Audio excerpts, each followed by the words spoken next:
Good afternoon, everyone. I'm sure you saw the devastating numbers that have come out from the January Statistics Canada on auto. So we've seen a 32.5% decline in auto light-duty vehicles and automobiles to the United States, and a 21% decline in parts.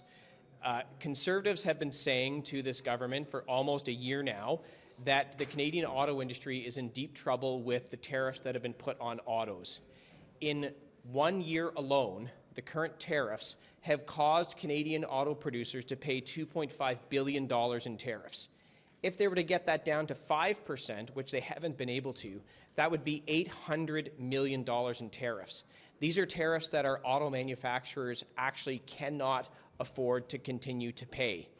And we have stressed how important it is for Mark Carney and the Liberals to get a deal on this. In fact, the Prime Minister said he would have this issue resolved Canada Day of 2025.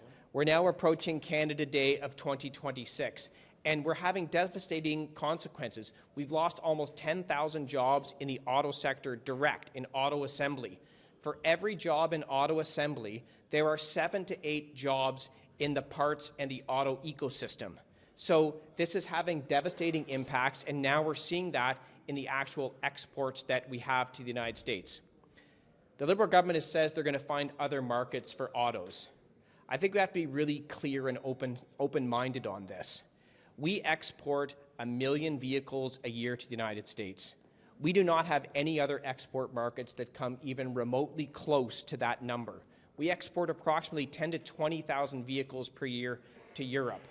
Similar numbers in other parts of the world. The only market that will sustain the Canadian auto industry is the American market, and the government is really failing, and we're seeing the results of that. And it's devastating for every single auto sector worker who now has to try and find a way to pay their mortgage, put food on the table when they don't have a job in the middle of a cost of living crisis. And I've got 2 MPs here from Brampton and Windsor where auto is so important, and they know the consequences of this that's happening in their communities.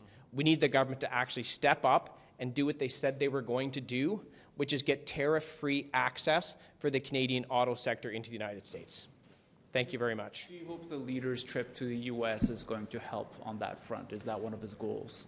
Well, look, I think the leader is going to the United States, and he's actually going to be in Windsor on Sunday, and he's got a media availability on Sunday, so I think you might want to be there to hear what he has to say.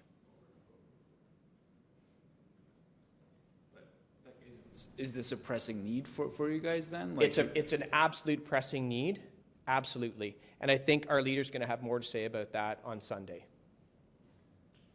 Can I ask you on one unrelated matter? This Camp Canada section of a military base in Kuwait that appears to have been struck in the Middle East conflict. MPs were not told about this. What's your party stance on it? Like, should that info have been disclosed proactively? Look, I don't know the details of that. This is the first time hearing about it. So, number one, yes, it should have been disclosed. Number two, I would love to know what Canada's position actually is on what's happening in Iran. The Prime Minister has had 4 different positions, right? Started with support, started then regret, then said Canadians might have to get involved, now saying saying there should be a ceasefire. I think what we actually need is a coherent policy from the government on what's going on with the war in Iran. Great. Thanks very much. Thank you, guys. Did you hear about the Canadian soldiers being evacuated from the base in Kuwait? Well, weren't evacuated. The base was attacked. Yeah. On March the 1st. Okay. And we're just learning about it now. So first of all, we're happy that all the Canadians that were there are safe. I've been to the base. I'm familiar with, the building that was hit.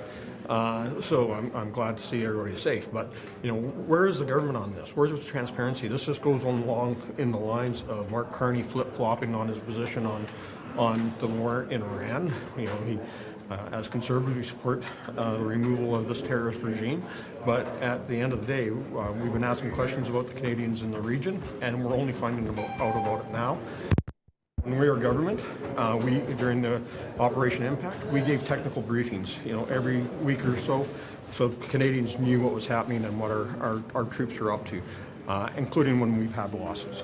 And so for this to happen without the transparency that's owed to Canadians, and it is really shameful that the government didn't say anything. Is that a political decision, or is that a sort of ops security thing for with the forces? So if you look at what our allies are doing, the United States is holding daily briefings, including losses they're incurring, what ships have been attacked, what attacks that they've carried out in return, as well as other allies who have assets in the region that have been attacked. That has all come out and has been public. This government has been way too secretive. We're not part of the operations, so this is about being transparent and reporting back about the safety and the whereabouts of the members of the Canadian Armed Forces who are in the region, doing their job in relation to other operations in the region, not related to what's going on in Iran today. Okay, thank you very much. Monsieur Brassard, est-ce que Don Chery devrait recevoir l'ordre du Canada? Je pense que oui. Pourquoi? Parce que lui était pas le Canadien.